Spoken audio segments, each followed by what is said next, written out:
evening, everyone. Welcome to Everything Horror Podcast. And as you can see, it's not your normal host tonight. It's the Lady of Dark, the Mommy Milker Supreme, Chrystello, and I will be your host for this episode of Sleepaway Camp. I'm joined by the lovely two married couple with the babies. Dulski. Tessa Baker. And also a special guest. The equally lovely Dustin. AKA the Cannibal Kiddo, so watch your doors, everybody. do not accept any burgers or french fries or any type of hot dog from this kid. Hey, my friend told me today that they had a stuffed person meat and cheese pizza, and I was like, I'm not sure what a 3 stuffed person meat cheese pizza is, but you let me know how people taste. I heard we taste like pork or chicken. I meant to say personal, but you know. Alright, so Sleepaway Camp. This is by far one of my favorite cult classic films. Now, I don't care about the rest of them. We could talk about them, but the one that means the most to me is the first one. That's the only one that's important. Like every movie that has extra, sequels and all that, they never hold up to the first one. But Sleepaway Camp. Sleepaway Camp was a movie that came out in 1983. It's an American slasher film written and directed by Robert Hiltzik. Excuse me. The Pillar Man from JoJo's Bizarre Adventures texting me. It tells a story of a young girl who is sent to a summer camp that becomes the site of a series of murders shortly after arrival. It has Felicia Rose, which is Angela in the film. Super cool lady I've heard. She always likes to meet and talk to her fans. So, what were your guys' first thoughts when y'all watched Sleepaway Camp? So who's first?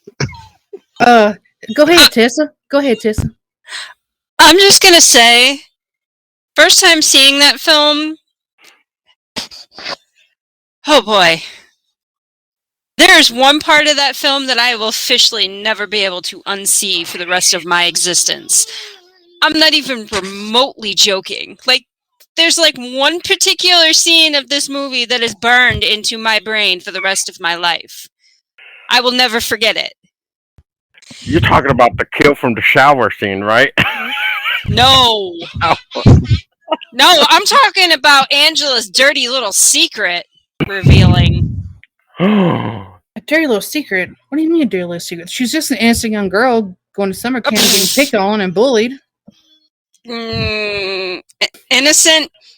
Hell no. Girl? That's the questionable part. I mean,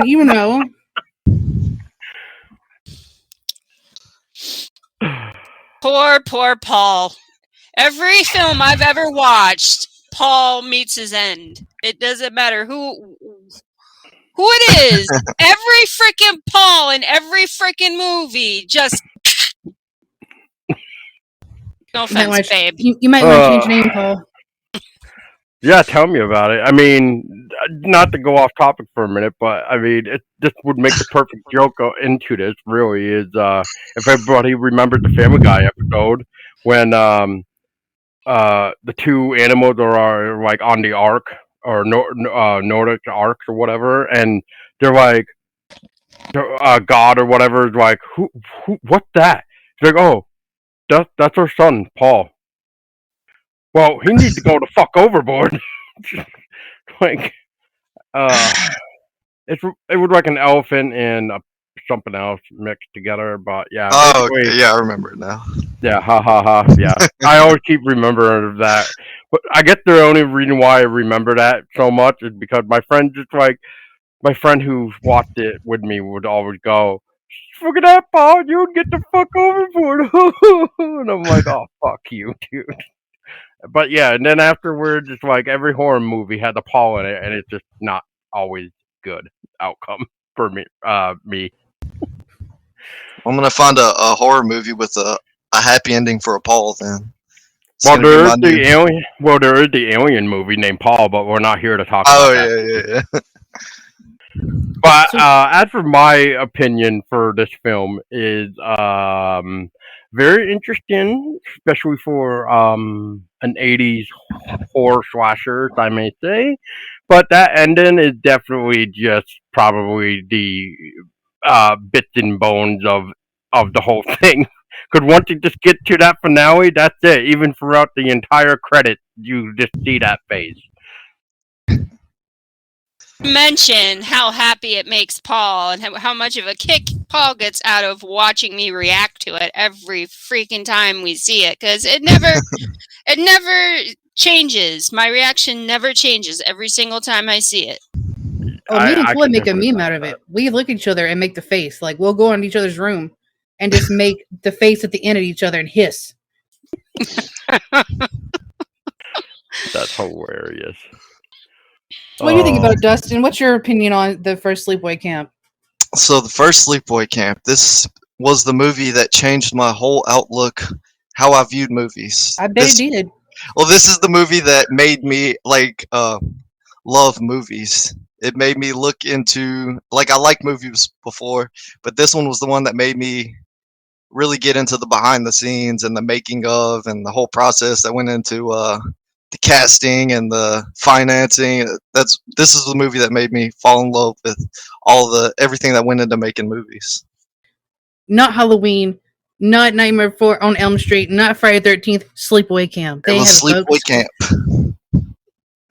I was I think probably 14 or 15 the first time I saw that movie, and like I said, I had lots of favorite movies, but that was the movie that changed how I looked at movies. I mean, for me, Sleepaway Camp, the first one has one of the most iconic killing scenes, and that's when the killer, we're not going to say who the killer is yet, but the killer kills old Judy with the curling iron in her hoo-ha. I mean, that was iconic. I'm like, who would have thought to kill somebody by putting a hot curling iron in someone's cooch? That's cinematic masterpiece right there. Yeah, and smothering her. She died of shock, probably. Most likely. We never got confirmed if she actually died. There's a couple deaths in the first one with Arnie. We never found out if Arnie actually died. I actually looked it up. Not to interrupt you, but I actually looked it up and looked up the dead list for Sleepaway Camp, and Judy was confirmed as one of the kills, but the cook guy, the creepy pedophile cook guy in the beginning, wasn't confirmed as a kill, just an injury. Artie deserved to die, though, man. When he got that big, look, that guy is fucking creep. Right. But can I mention how big that fucking pot is that they're boiling corn in? Like, massive. Where do you get that big, massive pot to cook corn? That's what Tessa said, too. It's big enough to hold a body. Big enough to cook a body. Or a sack of corn. More than a sack of corn, a fucking truckload. That's a whole crop right there you can put in that pot. Oh, and one more thing to add to the hissing tidbit at the end. It doesn't sound like a hiss. It sounds like a fucking angry chihuahua or some shit. Sounds like a really pissed off, angry chihuahua. That's the only thing that comes to mind when I hear that fucking sound at the end. I'm sorry, I just had to add that in. Can we also just add in the facial expression that he does too when the boiling hot water goes on him?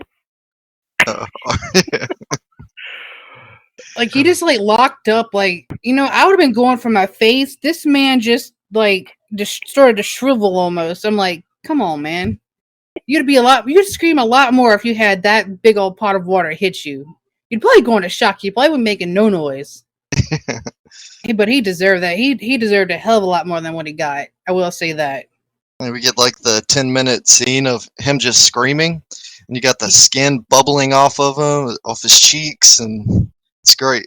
I mean, the practical effects in this film were for the time were pretty good. It's corny as shit, but it's still good. I mean, when the killer stabs old Meg in the shower through the shower wall, through the drywall, whatever, and just yanks the knife all the way through her back. I'm like, come on, man. That whoever this is has got some meat behind them arms. But I mean, you can kind of tell in the film, when Arnie gets Artie's the cook. Artie gets the chair pulled. the hands are kind of muscular. Right. So it kind of makes you wonder, right, who is the killer? I mean, I always had the theory that it wasn't. I mean, are we in spoilers yet, or? I'm sure anybody listening to this podcast has already seen the movie. So. I mean, I would hope so, right? I mean, being from 1983, if you haven't not watched this movie yet, shame on you. You're about to get spoiled on a lot of things. Right. So I always theorized that it was actually Peter killing everybody. That. Oh, you thought it or was not Peter? Not Peter. Jonathan Tierce, Ricky. Oh yeah, her cousin. Yeah, I always thought it was Ricky that was killing everybody. So. Yeah, and Mel thought it was Ricky too. He was accusing him throughout the whole freaking movie. Yeah, he says, "I seen ya," but like, especially once you watch the Blu-ray. Like, I grew up watching the shitty version of this, so you can't see a lot of the scenes with the killer. But once they made that Blu-ray transfer, you can clearly see it's Jonathan Tiersten standing there. In the scene where Judy gets fucking hoo-ha'd. Like, I mean, if you look at the silhouette, it looks like a dude standing in the silhouette. I'm like, okay, that's a dude. On the Blu-ray, it's fucking. You can see it's Jonathan Tiersten standing there in the wig. Masterpiece. Oh, but it's never. They never touch on it ever again. It's no. I also like the cop's mustache in that movie. Right. He had to go shave it off. Yeah, that little slap-on stick mustache he had. I'm like, what happened to his mustache? The first one was realistic looking. That one looks like you got it from a 25-cent gumball machine. What happened?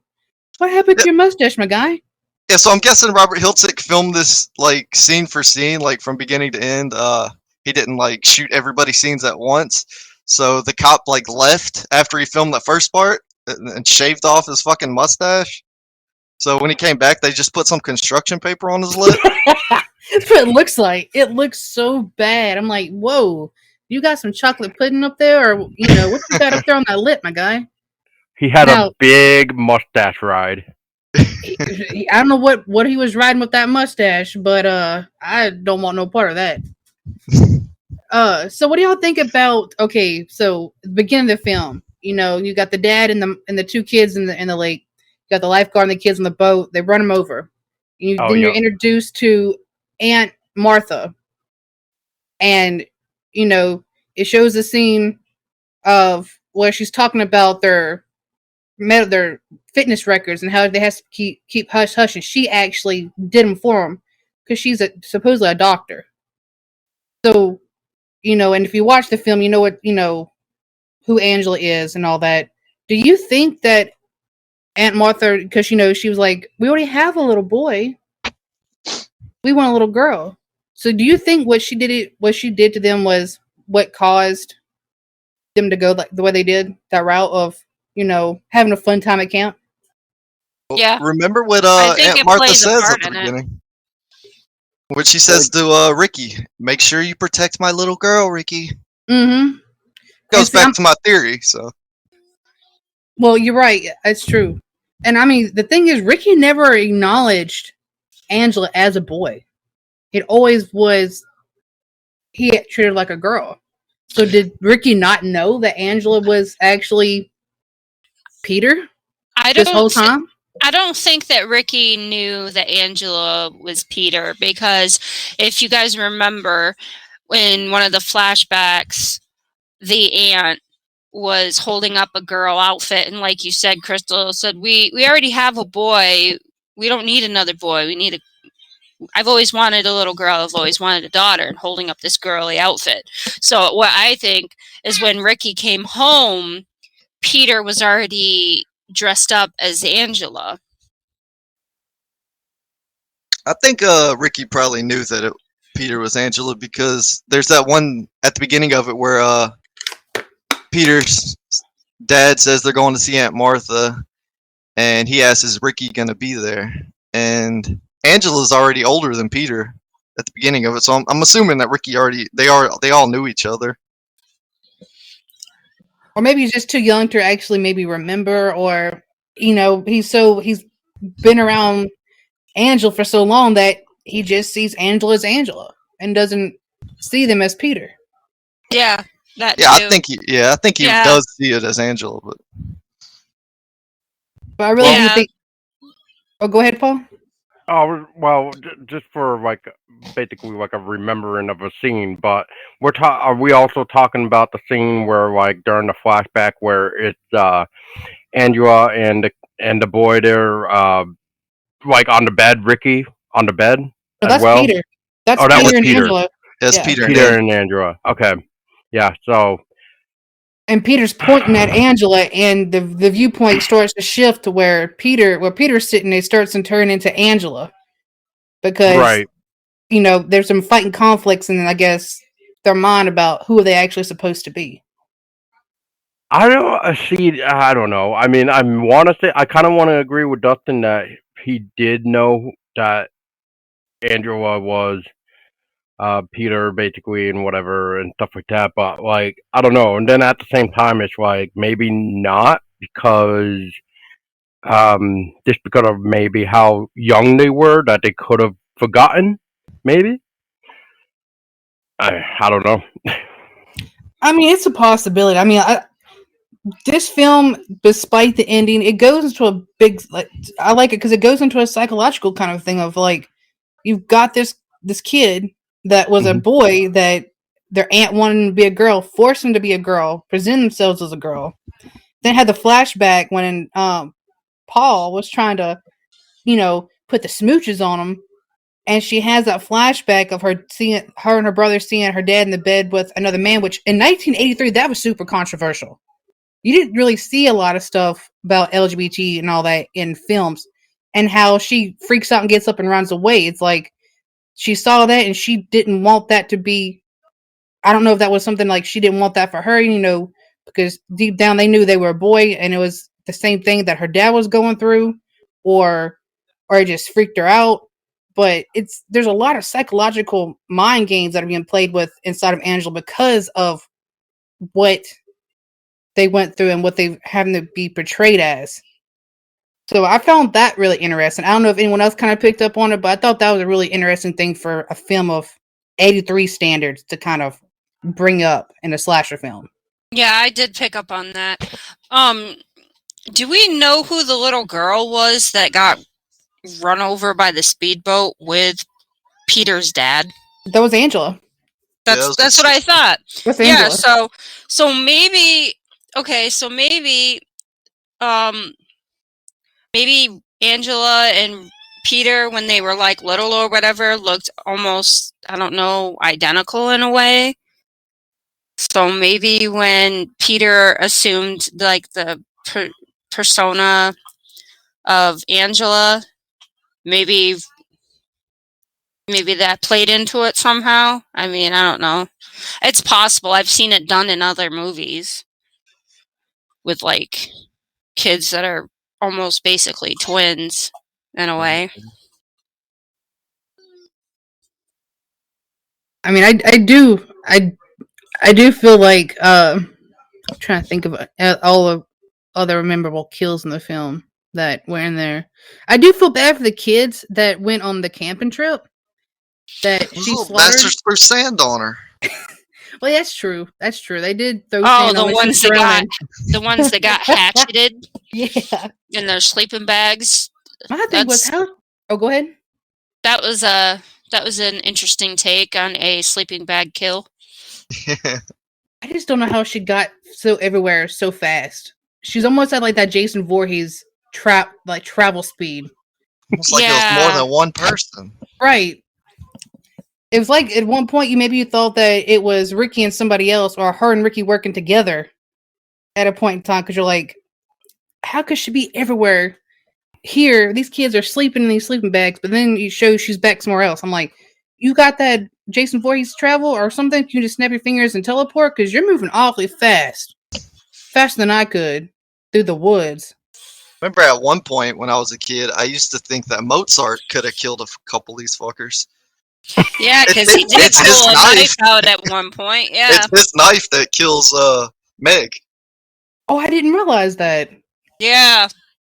The only people that knew about that knife was, well, I guess everybody in that cabin, but mainly Ricky and Mozart. Poor Mozart, man. Oh, that baby just wanted to take a nap, and they were fucking with him when he was trying to sleep. I don't blame him to pull him that knife. You wake me up out of my nap, I'm going to pull a knife on you too. You better leave me the hell alone. Well, all the Still. pranking shit that they did to him, it's a wonder that he wasn't part of the killing, because they freaking like pretty much like fraternity pranked him with like having him like do a sit up into somebody's ass and then freaking shaving cream the poor kid while he was trying to sleep and this and that. And it's like if I were that kid, I would have snapped and just went off and just killed everybody. He might be the killer in the second one. I don't know. Is he Dustin? Is he the killer in the second one? No. Or is the same girl? Never mentioned again. Oh, that's a shame. He should have came back and killed the campers in the second one. That'd been a great redemption arc. Don't get me started on the sequels. Oh, Lord have mercy. Even though there were some good kills in the sequel.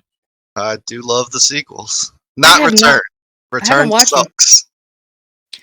Which one is that one? 3? Return.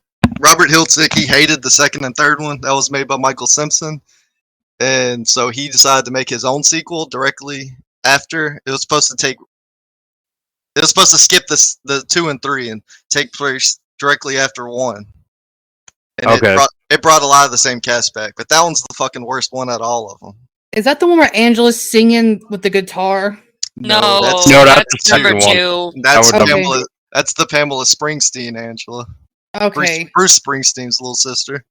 Okay, because I've seen snippets from YouTube of that one. I haven't watched it fully, but I was like, oh my god, how are you going to bring this girl back?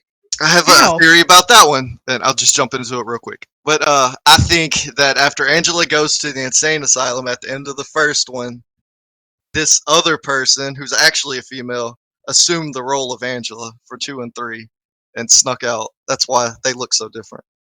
That's my theory for 2 and 3. Yeah, because that Angel in the second one has like short hair, doesn't she? Yes. It's like a pixie cut. Supposedly for the second film, how they brought Angela back is that she was committed to a psych ward, and while she was in there, the doctor performed a sex change on her. Yeah, like the complete sex change. The complete sex change. So when Angela came out, Angela was no longer Peter. Angela was Angela. Because that's how psych wards work. Oh, yeah, I know, right? Let me get your mind right and a free sex change. Okay. And our taxes paid for it. That's an actual line from the movie. Are you serious? Yeah. Oh, man. Yikes. I love that movie. It's got its moments, I'll say that. It's actually the first one I saw out of all of them. It was number 2. Like, I watched Sleepaway Camp on, like, Joe Bob late night on TNT one night. He was doing his movies, and he did Sleepaway Camp, and that's the first one I saw, and that's when that was back in the 90s. I was a kid. I was like, I don't know what the hell I'm watching, but it's all right. All right. All I'm going to say about number 2 is that they do, like, puns towards Jason Voorhees, Freddy Krueger, and I think Leatherface in 2. They do, like, puns in a way. Kind of like Easter eggs? Yeah. Kind of, sort of. And there is one kill that's, like, really fucking nasty, but it's so good because you hate this bitch and this bitch deserves it. And it's, like, the best possible fucking kill for this stupid bitch. It's great. That's, like talking my about favorite. The outhouse, right? I'm talking about the outhouse. I'm talking about that fucking alley bitch. Yeah. So, perfect. Another funny thing, I told you I'm full of fun facts for this whole franchise, but another fun thing about Sleepaway Camp 2, they're all named after members of the Brat Pack. So Breakfast Club, 16 Candles, all that. So Allie, it's Allie Sheedy. Oh, man. I did not know that. I did not know that. And the third one, they're all named after people from West Side Story. So. Wow. Wow. Here's a fun fact. I don't know if y'all knew, but the helper that helps Artie in the kitchen, the cook, that is actually the voice actor for Darth Vader's dad. That's hilarious. Yep. James Earl Jones Sr. Yep, that's his daddy. Damn. I did not know that. Mm-hmm. I was watching something not a while back about it. I was like, oh, wow, that's actually pretty cool. But yeah, that's Darth Vader's dad. That's awesome. The little kid that plays Peter at the beginning of it. Anybody fans of the Jersey Shore? Mm-mm. That's Mike the Situation's brother. Is it really? That plays Peter. Yeah. Oh, wow. The little kid, anyway. Look, I got more props for his older little brother than I actually have for him, so good for him. I hated Jersey Shore. I guess he stepped up in a big role on that end then. He had to fill his brother's shoes and be on Jersey Shore. He's like, my brother was on TV on the movie. I got to be on a TV show. Wait, you were in that movie though? Hey, there ain't nothing wrong with being a sleepaway camp. No, there isn't. But I'm just saying, when you bring that up though, New Jersey Shores and then Sleepaway Camp, it's like, what a difference. It's all filmed in the Jersey area. Of course you are. So, what was y'all's favorite kill from the first one? Because you had Judy with the iron, you had Artie with the boiled pot, you had Mel with the arrow through his throat, you had Paul with getting decapitated, and you had old boy with them short ass booty shorts on taking a dump in the bathroom, and he gets killed by the hornets. Billy, Taking yeah, a wicked dump. Yeah, because you I had thought take a wicked dump. You had Meg in the shower, Paul being beheaded, Kenny being drowned under the capsized canoe. You had Judy getting it in the cooch with the curling iron and smothered with the pillow. You had the 4 random campers that got hatcheted in their sleeping bags. Billy with the beehive. And, Mel with the arrow. Sorry, I did my research earlier. I'll go with the hair straightener one. I think that bitch had it coming for sure with all the. The curling iron to the Judy. cooch. Yeah, that Judy. one. Yeah. Judy. Yeah. I mean, I think we can all agree that the pedophile fuckwad got what he deserved anyway. So in this case, I would just go with Judy. I think that the pedophile guy should have gotten more. He should have just died, but instead he ended up with severe fucking burns. Yeah, you're right. He should have got the curling iron. Yeah, he definitely should have gotten the curling iron. I mean, Mel deserved more than what he got too, because when all the deaths started happening, Mel kept on covering up. Instead of just telling these kids to go home, he was so worried about the cops showing up. He was like, "Oh, we're just going to sweep this under the rug. It's just an accidental death." No, you jackass. Send these kids home. There is someone killing people here. Send them home. But no, he deserved, and him and Meg having their little and Nicole Smith relationship going on that they had. Oh, speaking of getting sent home, that's almost like the sequel in a way where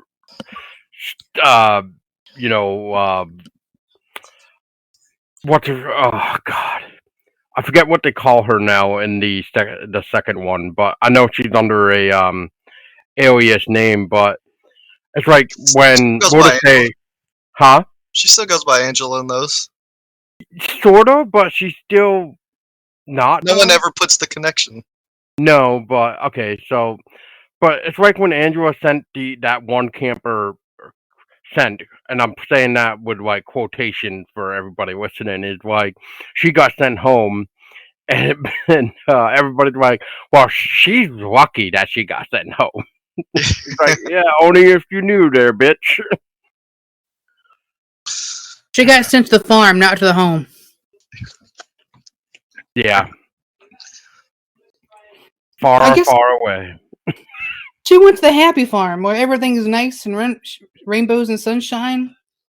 You don't want to go to that happy farm. No. That's where Batman's parents went. And then when Angela picks up the guitar in the sequel, better run away as fast as you can because you don't want to hear that happy camper song. It made me cringe when I watched that YouTube clip. I'm like, this.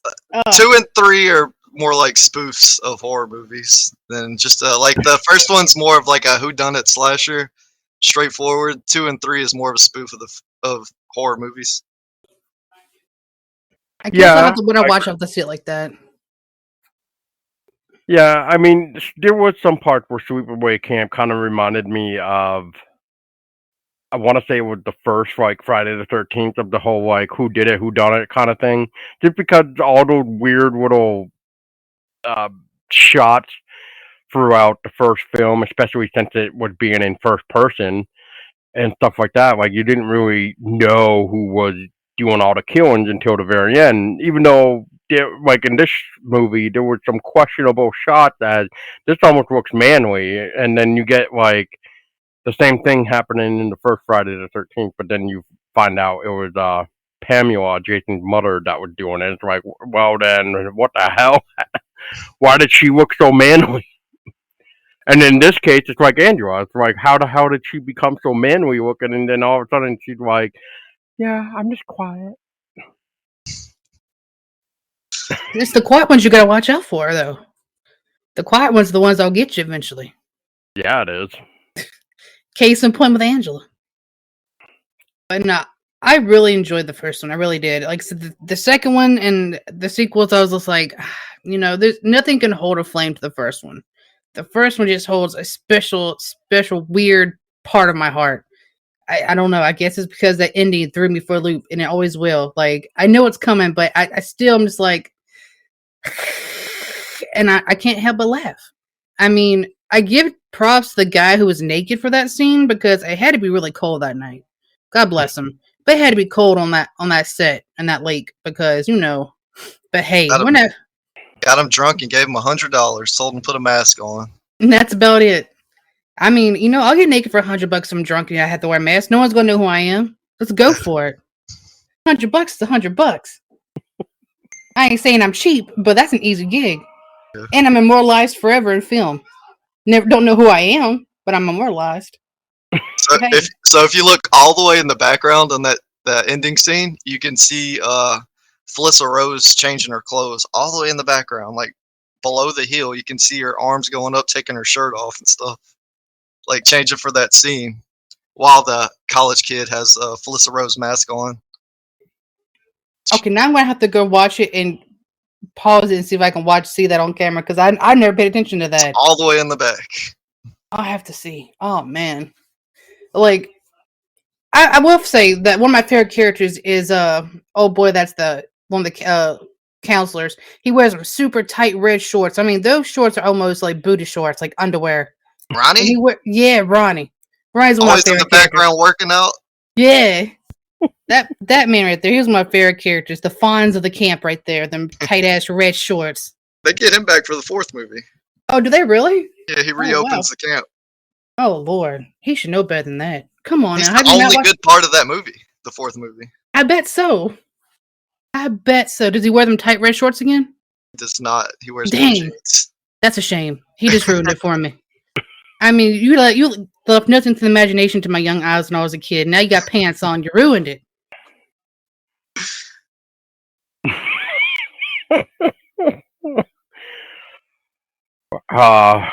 It's always ruined by something. I swear. More clothes ruin it. We just need the G-strings gone. I will say that those are the shortest of the shorts that I've ever seen on a man in my entire life, and it's you cannot look away, no matter how much you try to. It's just like right there, like bam. It's almost like David Bowie in The Labyrinth. I mean, you're not looking at the actor; you're looking at what is presented at you, and it's not the actor.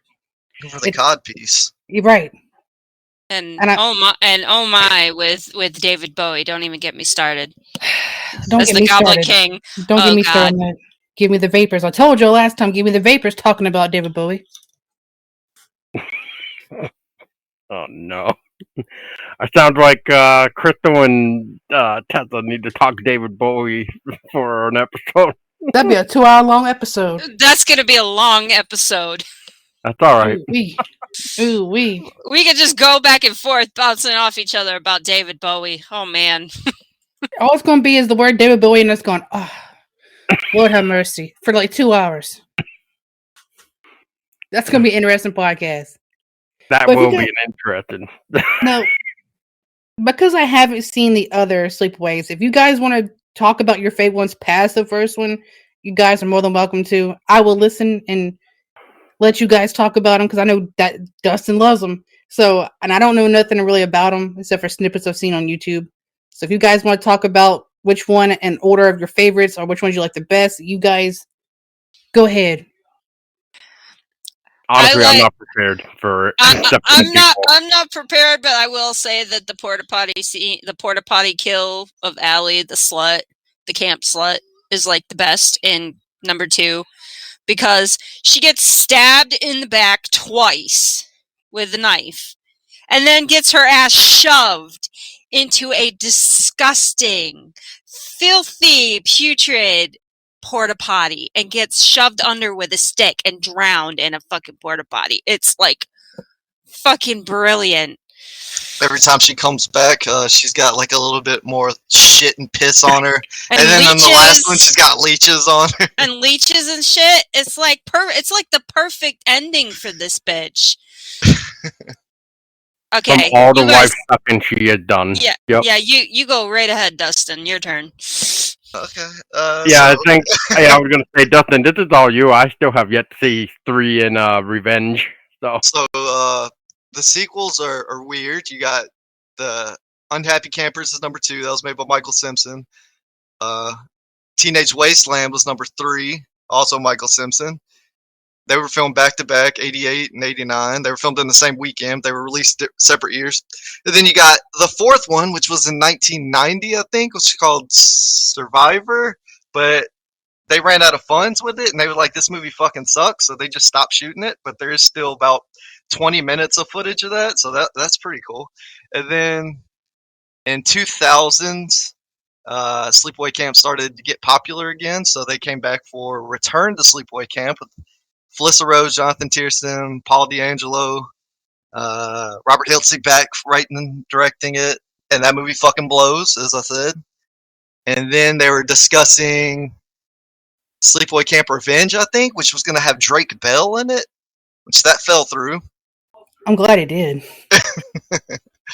And that's they had a comic. They had an online comic series, which Michael Simpson was like, well, if Robert Hiltzy can make his own Sleepaway Camp, then I'm going to make my own Sleepaway Camp sequel. So he came up with Sleepaway Camp Berserker, or Berserk, I can't remember what it was called, where Angela from 2 and 3 goes to death row and gets superpowers.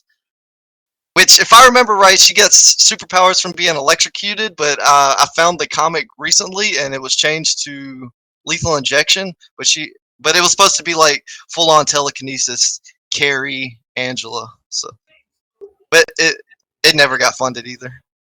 So basically, the only decent Sleepaway Camp's the first one. Oh, and I can't forget Son of Sleepaway Camp. So there was this movie called Memorial Day Massacre. It was this piece of shit movie that came out in 90s. Italian distribution company got a hold of it and was like, this movie fucking blows. How can we make money off of it? We'll call it Son of Sleepaway Camp and give it the soundtrack from the first Sleepaway Camp, and we'll sell it to idiots thinking it's a Sleepaway Camp sequel. It has nothing to do with Sleepaway Camp, but it is part of my collection because it says Sleepaway Camp. And that's the story of the Sleepaway Camp sequels. I might be better off just staying with the first one then. Well, aren't they doing like a Sleepaway Camp documentary or something like that? Like the Angela documentary? I don't think it got funded. I'm pretty sure it did. Maybe it did, yeah. I don't know. So I didn't can't give remember. money to it. I didn't. How would you feel if they brought Sleepaway Camp back in today's generation and remade Sleepaway Camp? How would you feel about that?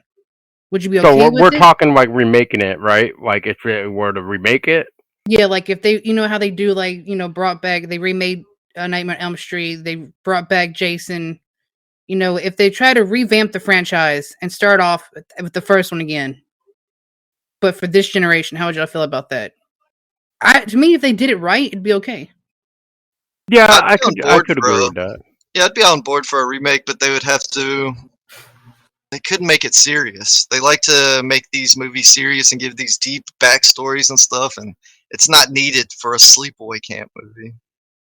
So if they keep it cheesy and cornball and low budget, I'm there for it.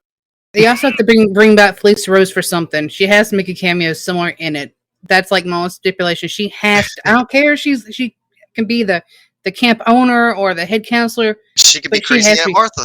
She can be crazy Aunt Martha. I mean, it'd be full circle. But she's got to be in there somewhere. Something tells me she'd be a great crazy Aunt Martha. Oh, absolutely. Absolutely. So I would say, yeah, if they could do it right and had Felicia Rose in it or as a cameo, then yeah, They I would also say have to yes. bring back red shorts. Yeah, Bring back they would have to Shorts. bring back red shorts for Crystal because That's right. Some buff hairy dudes and red tight shorts.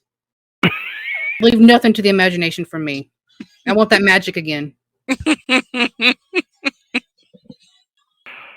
just got to keep Robert Hiltzik away from it. He did a great job in the first one, but he ruined it for me with that fourth one. So I can't have him touching Sleepaway Camp again.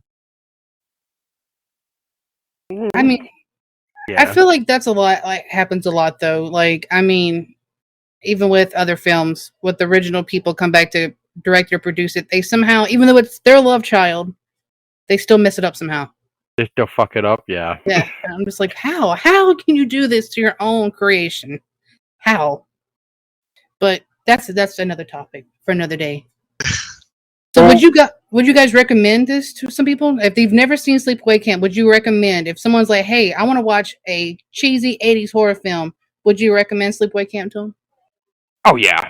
Oh god, yeah. Because it's like Tessa will always say probably like just the fact of the first reaction that she ever got from it and the fact that it's burned forever in her mind, it just worth it really because it is quite clever back in the day. Like who really would have thought of that? if you want to watch a film, an '80s campy horror film with shit in it that you cannot unsee forever, watch it. I promise you, you will never unsee the ending. You can't see me by making that face at you. Most memorable ending ever. Stick with you. Oh, it's definitely stuck with me ever since the first time I fucking watched it. Paul witnessed my first reaction to it, and he could not stop fucking laughing. He was like dying of laughter, and I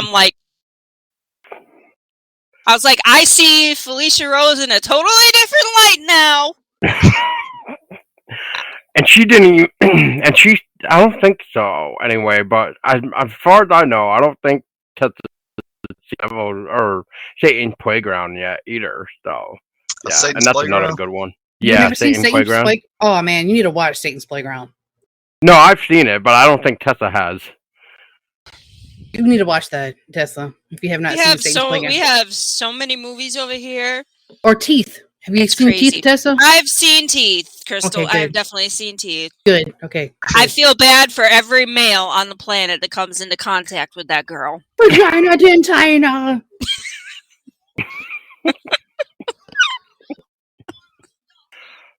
Well, that sounds like a future episode for Crystal and Tessa again. That's going to be an interesting podcast. Oh, man. That one will be. Well, I think that's all my questions for you guys. If you guys have anything else you want to talk about it. Is there anything in the film that you wish they could have done better? Take out that 10-minute long baseball scene that had nothing to do with it. 10? Yeah, well, however long that damn baseball I think scene that shit was like 40 minutes. That's half the movie. I was like, this baseball scene has nothing to do with what's going on. I wish they took that out. Or at least shortened it. I mean, yeah, it's nice seeing, hairy men in shorts throwing a ball around, but not the kids so much. But and then Artie really should have died. I really think that he should have died on camera. Other than that, there's no other complaint I have for that. To me, like I said, I've watched it as a youngin, and it's stuck with me into my 30s. So that says something. That says something to people when that movie sticks with you that long, and it's still one of my favorite campy horror films. I'll let that go. Tessa, is there anything that you wish that could have been different at all? The end scene. How did I know you were going to say that? I think that Artie should have been found upside down, submerged in that giant ass pod that could fold the body, and just would have been dead. Because, like, from the moment that I watched him and how he was looking at them kids like they were a snack or some shit, I'm like, oh, this motherfucker needs to die.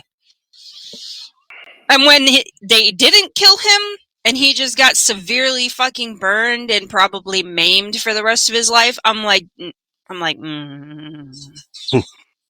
That doesn't fly. I was disappointed. I'm like, this guy definitely should have died. And he didn't. And I was like, the end scene, however, do I wish it was changed? No. Has it most likely, I don't want to say scarred me for life? Debatable. But bravo to the director of that film, because, yeah, you definitely made a scene that's gonna stick with me for the rest of my fucking life. And the best part about that scene is that they made that into like a fucking light switch thing, like a light switch cover. They did. Do they really? I need that. I need that for all the light switches in my house. I will find you that light switch. But yes, they legitly made a light switch of that end scene. Yeah, that's going into my bathroom. I don't care what Peyton says. That's going in my bathroom. Yeah, I forgot who had it, but yeah, it does exist. I have seen it. It's hilarious for sure. It really is.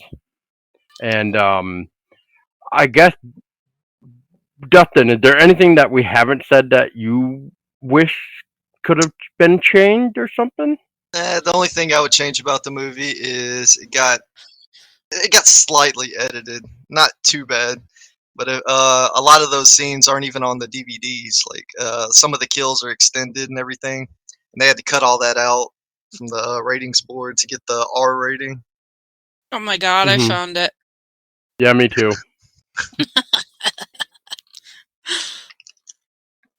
So the kill scenes are actually longer.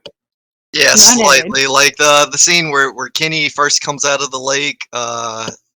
It's like there's an extended scene of it where like there's more snakes coming out of his mouth, and it's got crabs and shit crawling out of his ears. They had to cut a lot of that down, and that's disappointing. I think Meg's scene was a little longer.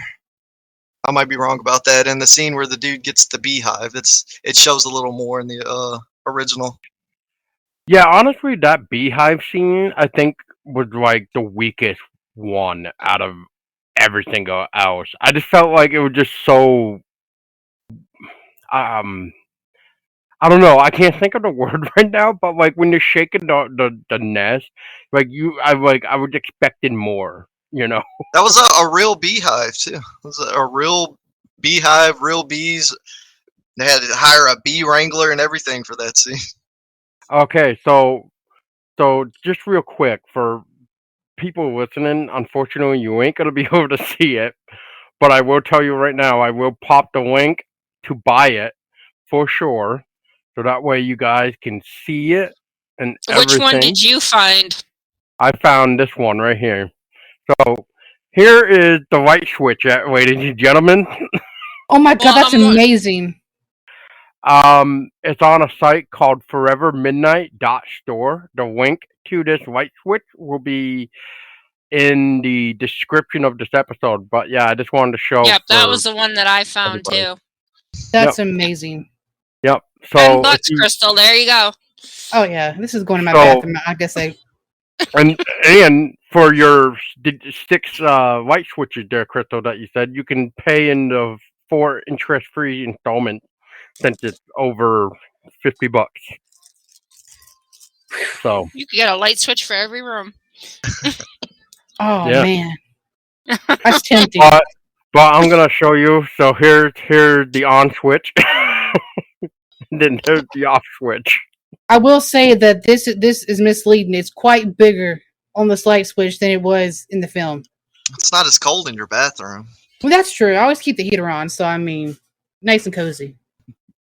But yeah, for everybody else listening, I will put the link in the episode description so you can buy your very own Android light switch. So then you can really play with the thing all the time, on and off. On that note, I think I've ran out of stuff to say. So, Yeah, because because you're talking about playing with Angela's diddle stick now. waka waka. Anyway, no, but what I was trying to say too is since everybody touched on the stuff that I would have liked to have been changed, at least a little bit more with like the beehive scene. I can't think of anything else really. Like this movie is unique in its own way, and also it had the cheesy moments as well, and it had the I wish there was a little bit more aspect in it, for sure. So one thing that sucks about these movies now, which I don't remember if I talked about it in the last podcast or not, but every time they came out with a new Sleepaway Camp, on DVD, I would buy them. And every time I bought these DVDs, I would always lose them in some way. So I had the survival kit that had all of them in it. I let a friend borrow that. He joined the military. I lost that. I bought them all on Blu-ray a few years later for like $10 a piece, I think at like Best Buy or Walmart or something. And my dog ate all of the Blu-rays. And now if you want to buy those Blu-rays, they're like 180 something like that dollars a piece now. They're nearly $200 a piece now. Holy Except shit. the first one's only like $10, but for 2 and 3, they're like $200. Okay, I'm gonna have to look this up now. No, That's you can still insane. get the survival kit, I think, for like under 100, maybe like $50, $60. Oh my goodness gracious! I think the VHSs Sleepaway. go for like hundreds of dollars too now. Oh well, yeah, those are the originals. Those are like relics of old, so they're definitely gonna go for more. Sleepaway Camp 2, $20. For the Blu-ray? Sleepaway Camp 3, You I'm can seeing one. You can get the regular DVDs for cheap, but the Blu-rays are 180, I think. For Sleepaway Camp 3, I'm seeing two prices right now. I'm seeing 95 and I'm seeing about 19. 95 is probably the Blu-ray then. 95 and 20 is actually Blu-rays. Oh wow. I think the 95 one is the I almost want to say that's got to be the Shout Factory one with that artwork. Yeah, I had to guess. That's the only Blu-ray one that they released. The one that's for 20, that might just be for the slipcover. The $20 one is the Slasher Classics Collection edition, which is basically overseas region, Yeah, so you can't even European play it. ones. Yeah. So yeah, looks like you're spending $95. Or you can just watch them free on Tubi. Yeah, Tubi. Yeah, and Return to Sleepaway Camp is like $73 that I'm seeing. Holy crap! I've got it. If anybody wants it, I got it in my closet. I got it in my closet. Oh boy. So does that mean you're coming out of the closet? It's going in the closet. Do you make that face when you open the closet door?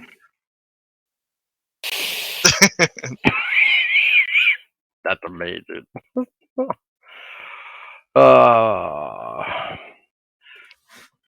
right. Well, yeah, I think that might be it because I'm out of things to say. But yeah, that's ridiculous, though. It's a good movie though. 10 out of 10. Classic masterpiece. Watch it. Watch it.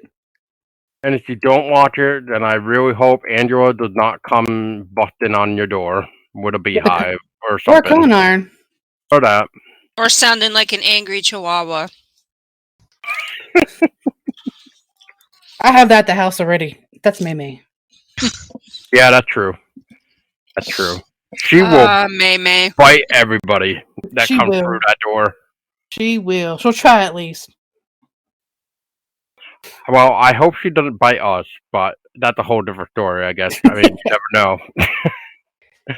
Hi, Mimi. I don't know. I don't know. You're named Paul, so I She she just might don't. starts, go after you just gets based her on back that. feet, her back little paws, and starts hissing at you. I'm gonna have to tell you to leave, Paul. Run. I'll hold her back. Run. Well, maybe it might be okay. I'll just do like what I did the first time I met, like when Merlin was still alive. I brought like a bag of treats for him, and maybe I'll just do the same thing. I'll just bring a bag of doggy treats. Yeah, Bring her because jerky, and she'll be your best friend. I told Paul how Merlin is with guys, any guy, and how protective he is of me. And he's like, I'm gonna bring him a bag of treats. Yeah, what do we spent like I think it was like $20 on like a big thing of treats for him. But yeah, that was a good introduction. You just gotta bring her jerky and offer her a piece. Come into the house. Don't acknowledge me first. Acknowledge her. Offer her some jerky, and you'll be a-okay. Well, Oh speaking my of god, I want jerky, that. That's amazing. Just in case y'all thought I was faking. That's Actually, a wicked. huge fan. That's fucking badass. for anybody that doesn't know what we're saying, oh my god, I want that too, and everything. Justin just showed us his nice little Sleepaway camp poster that is hanging up on his wall that Chrystello now wants. Mm-hmm. Sure do. So, but yeah, with that being said, I would just say this. So, from what we talked about, I still think the original holds up to what it was, even after rewatching it a little bit with Tessa, because I am trying to do a lot of other projects off to the side as well, especially trying to bring back the Haunted Vermont podcast in a way too. So, I've been reaching out to different people for that, even. But I mean, from what I remember and from Tessa's reaction and stuff to watching it, it's still good. As for remaking it, it would definitely depend on a couple things. Who's in it, for one, who's gonna act as each of these characters, and two is can they make it interesting where it's not like shot for shot and still bring something new to the table as well. So that would be my thing. Oh, Crystal. Hmm. Not to interrupt, but I just found a Sleepaway camp poster of Angela making the iconic face. Where? It's I'm gonna send you the link, but it's on Etsy. But Put it in my bedroom. it's legitly a freaking poster of Angela making the face with all the blood splatter and shit. That's amazing. Oh, that's amazing. Let me see if I can share it. I want to see if I can share it. Hold on. Am I doing it right? There, go all the way, Paul. You gotta gotta whip the hiss. wiener out. Yeah. All right. So how do I share stuff with you guys in here? So down Share at the screen? bottom, you're gonna see an icon that looks like a computer with like an arrow on the screen. Okay. And it's gonna say share screen. All right. And then you should be able to pick like what tab and stuff you'd like to share. But while we're waiting, real quick, so that's my final thought. Does anybody else want a final thought? Can you guys? Oh, can you guys yes, see there it? it is. Crystal. I'm looking at it. Yeah, That's it's dope. amazing. Oh, I want that. That looks so good. Yeah, I need that. That's Peyton may not approve, but I do. Yeah, because I was looking at posters and stuff like that. And there's also one that's kind of like Yeah, so next year will be the 35th anniversary. nice. Hey. We wish you a Merry Christmas then. Wait, Yes, what? talking about the remaking the Sleepaway Camp, I don't think they would ever be able to remake Sleepaway Camp in today's climate. I don't Yeah, think look they at could this ever one. make that movie. Well, there are some things in the original, like with the dad and all that, and how. Well, just making the killer trans, I don't think people would accept it nowadays. Having a trans killer. That's got like a creep show vibe, but look at that one. I mean, Can you no, it's still the same one. Yeah, it's All right, the hold same on. one. Like yeah, that's a topic that I don't want to get too deep down the rabbit hole with. But I mean, I kind of wish people would be more open to like stuff like that and not take it with such negativity. Because horror is not to me taken serious. Right. Horror is horror. So, oh my god, straight like Tale of the Crypt comic right there. Mhm. That's amazing. Got Judy with the side pony down there. Yep. looking like a $2 hooker with that blue eye shut on.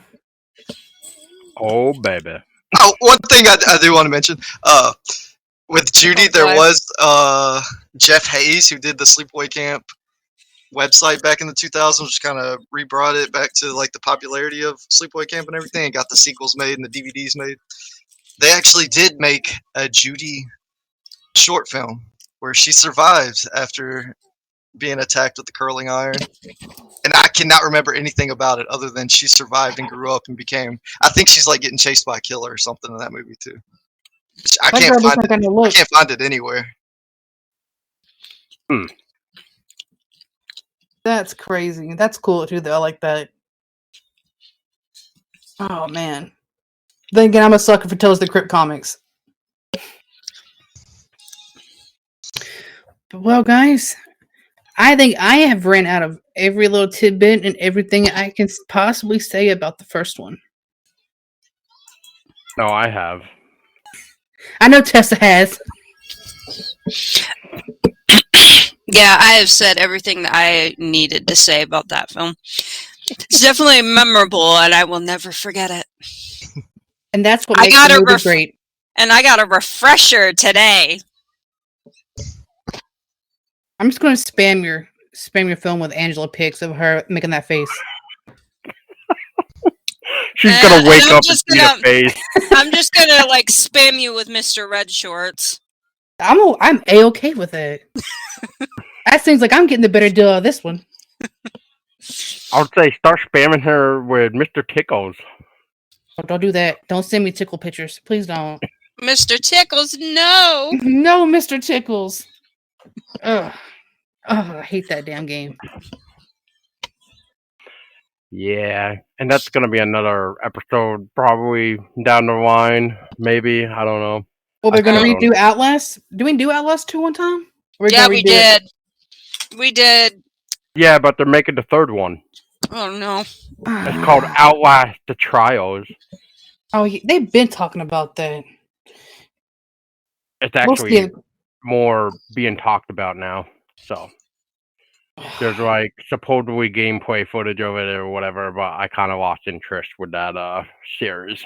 It can't be no worse than the second one. If it is, Red Bills needs to go ahead and stop. Well, it's supposedly co-op now. Not a fan. Not a fan. That is like really the only thing that I remember right now is like that it's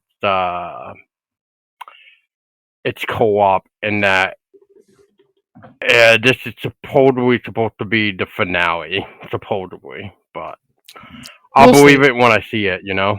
We'll see. We'll see, she says. We'll see. Well, anyway, I am completely done. So it was nice talking about this interesting film that still holds up to this day, I will say. And I hope everybody else enjoyed. So thank you again, Crystal, for suggesting it for us.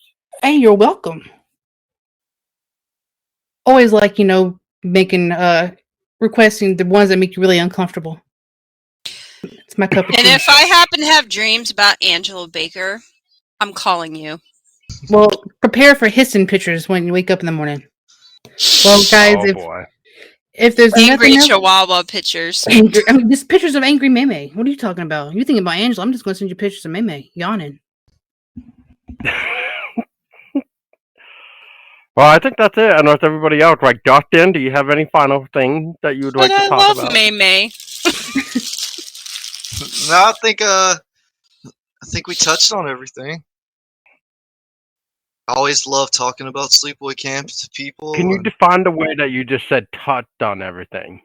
touched on everything?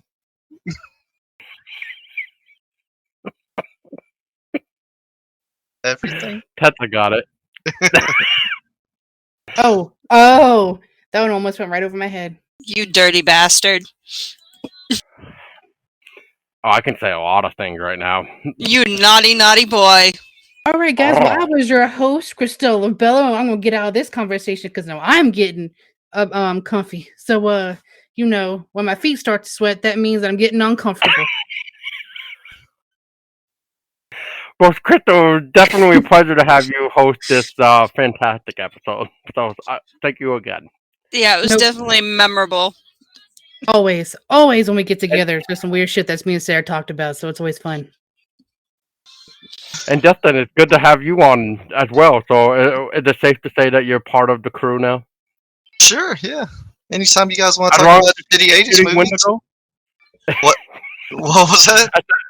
I said as long as it's not any shitty Wendigo films, right? Except for this shitty Wendigo movie. Oh, Frostbiter, yeah. Oh boy. All right, well, to wrap things up, I was Paul Dulski with the lovely fiance, Tessa Baker.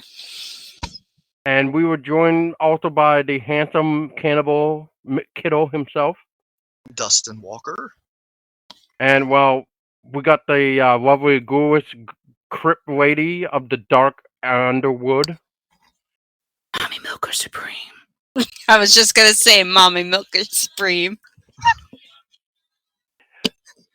Chrystello Bello. Yes. So thank you guys for listening, and as always, stay scary.